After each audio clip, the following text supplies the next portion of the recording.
साथ Kashmir bureau chief Zuhair Mumtaz के मुताबिक एसपी कोटली अदील अहमद लंगड़ियाल की हिदायत पर जिला भर में मनशियात फरोश और जराइम पेशा नासिर के खिलाफ क्रैकडाउन जारी। थाना पुलिस फतेहपुर थकियाला की मनशियात फरोश और जराइम पेशा नासिर के खिलाफ कार्रवाइयाँ।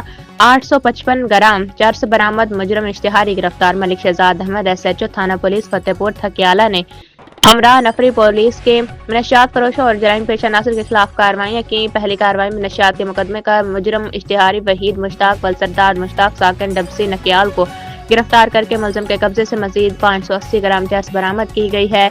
दूसरी कार्रवाई में मुलजम जफर वाल्द मोहम्मद रमजान साकिन चिड़ी बिटल खुई रटा को गिरफ्तार करके मुलजम के कब्जे से 105 ग्राम चर्स बरामद की गई। तीसरी कार्रवाई में मुलजम राजा बाबर वाल्द अब्दुल रशीद कौम राजपूत साकिन पंचकोट मुजफ्फराबाद को गिरफ्तार करके मुलजम के कब्जे से 170 ग्राम चर्स बरामद की गई है। चौथी कार्रवाई में दौरान लड़ाई शहरी को बनियत कत्ल छुरी सवार करके शदीद जख्मी करने वाला मुलजम अमजद अली वाल्द आरिफ खान साकिन बाजोड़ एजेंसी को आला ज़रर छुरी समेत गिरफ्तार किया गया है। मुलजमान के खिलाफ मुकदमात का दर्ज करके तफ्तीश का आगाज कर दिया गया है।